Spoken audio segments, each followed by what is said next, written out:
po kayong lahat. Ito na po yung day 2 namin sa Thailand. Dito kahit traffic, kahit na siksikan yung mga yung mga sasakyan, hindi sila nagbubusina. Medyo magandang weather ngayon. Hindi ganoon kainit. Kulimlim siya. Sasakay tayo sa kanilang train. Meron sila ritong kung tawagin ay all day pass. 150 baht. All day na yun.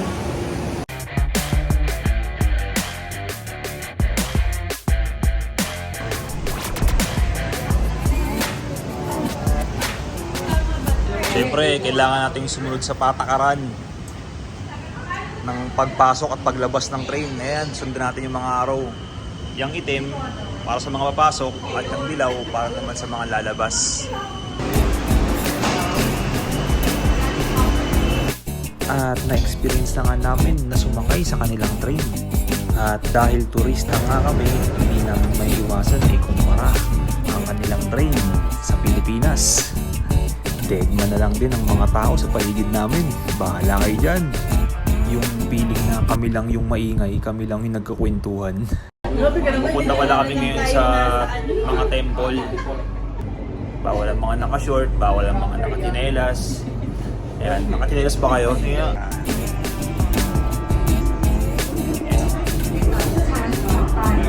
Tingin ko pag naka-short ka o hindi proper na tayo, may nagbili naman yata ang mga damit. Gawa na tayo.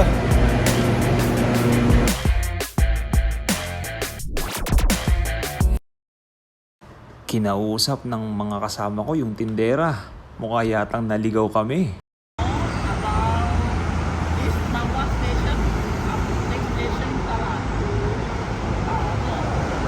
Parang mukha tayo sa mga taga-lokal dito kung ano yung mga kung paano tayo makapunta sa temple. Laro namin yung temple. Pre, ba't bumalik kayo? Ba't bumalik kayo? Balita ko naligaw kayo ah. Always. Always. Nandito kasi yung train. Mas maganda kapag naliligaw ka. Yun. Next station, Mali nga talaga yung binabaan namin. Okay lang, part ng travel yan. At sasakay nga kami sa kanilang boat na may halagang 30 baht each. Dito nga kami tinuro ng mga napagtanungan namin para makapunta kami sa temple. Grabe yung rito. Oh, yun. Drifting? Wait, ang boat namin ah. Ang air condition din naman ang namin dito, boat namin. Kaya medyo presko, lamig. Ordinary.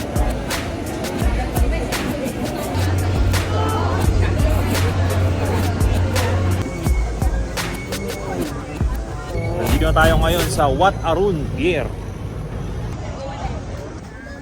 mahal na. Bakit? Ano ko?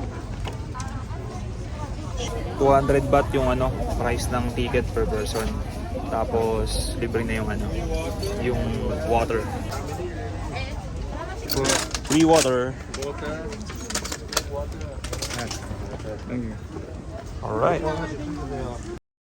Ito na nga yung kanilang Wat Arun Temple. Sa totoo lang, hindi ko po alam kung ano yung history o kung anong meron dyan. Kayo na lang po ang bahalang mag-check o mag-research. Tamad. Opo, sanay ako dyan. Para naman.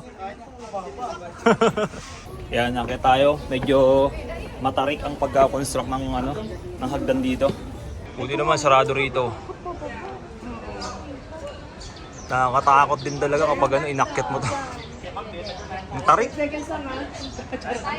Kapag nagta-travel ka talaga, kailangan physically fit ka din. Sa mga lakaran, napalaban ka. Yan, tulad yan, akyat, hagdan.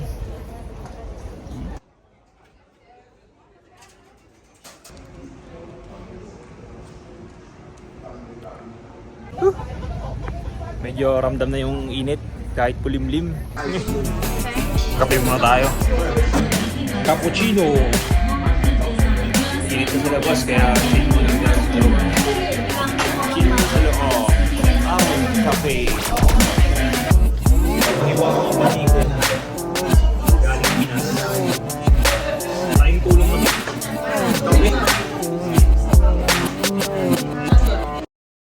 Kaya ng mga kasama ko tambay muna rito sa loob ng cafe. Sumakay na kami ng boat para puntahan naman yung sunod naming destination. Yun daw yung The Grand Palace. Timing ang ulan. It's been raining here in Bangkok. Yan yung tropa natin, bibili ng payong. 110 daw, sabi namin tumawad. 110 baht. Walang tawad? Ba? Ayaw magpatawad? Grabe ka naman ate. Kinailangan namin bumili nitong umbrella. Magkano to? 100 baht. Hindi pa automatic. Oh. Ayun oh. Wala eh. Yung tatawag na law of supply and demand. Magkakatawad mo kanina? 80. 80. No. 100 baht. 80, I will get 3. No, 100 baht. Yan, kain mo tayo, hindi pa kami nagla-lunch. Thai street food.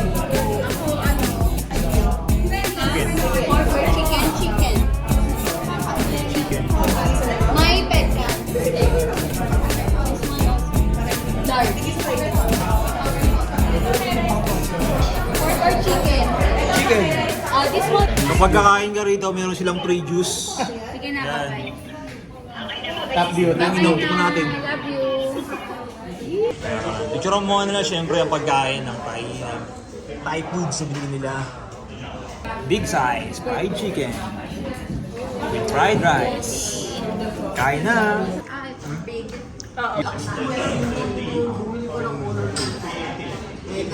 Yan, katapos lang kumain. Sunod na pupuntahan namin yung The Grand Palace. Kanina lakas ng ulan. Pero makapansin nyo naman, kahit na ganun kalakas kanina, hindi naman talagang bumaha. Sakto lang yung baha niya. Saktong tubig lang.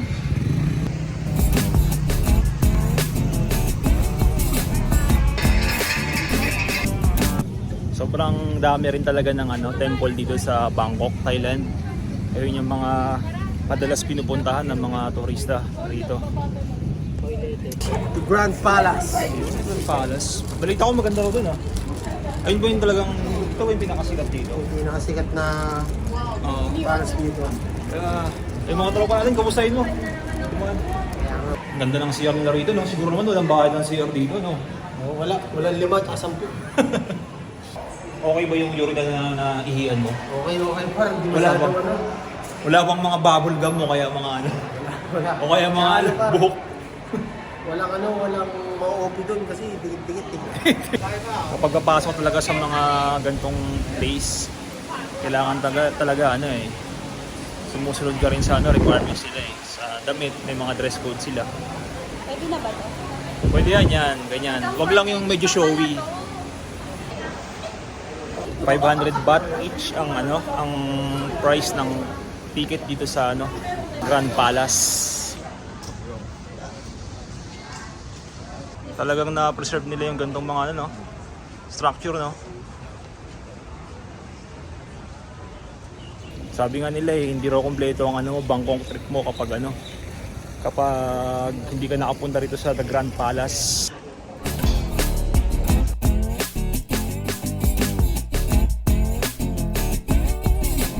Yan, kapag papasok tayo sa temple, kailangan hubarin ng ating mga shoes.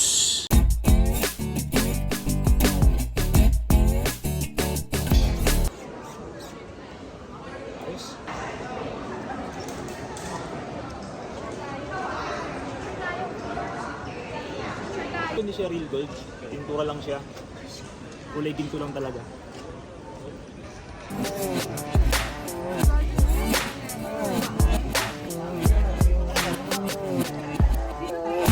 Sobrang lawak at laki ng The Grand Palace.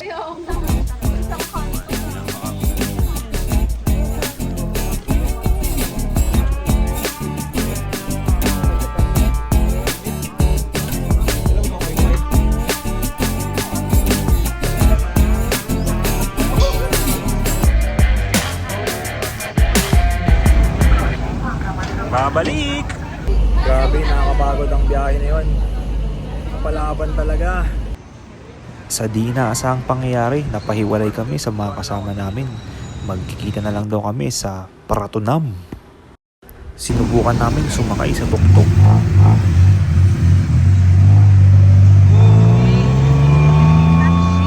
Experience natin ng tok-tok dito. 100 baht kay kuya. Lapit lang.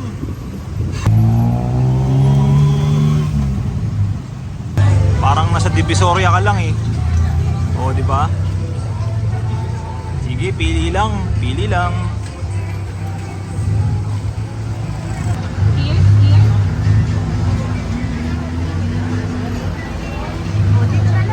Hello my friend!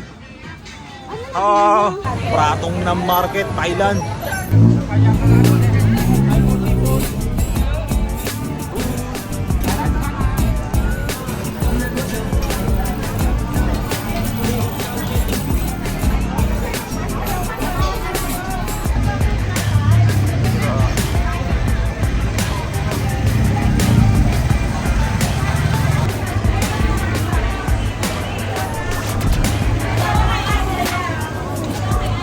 Hanap lang tayo kung ano makakain natin, nakakagutom. Okay oh, parang karinderya oh. Oo, ha? Ay, nakakain ulit. Sige lang, pad thai, fried chicken, fried rice with vegetable, okay na yun. Ayan oh, fried rice oh, with mixed vegetable. Pad thai chicken, Ito magpasarap. fried chicken. Ito rin nagpasarap. Kain na, let's go! O, paano namin babayaran to? Hula-hula na lang oh. Yun oh, ayan oh.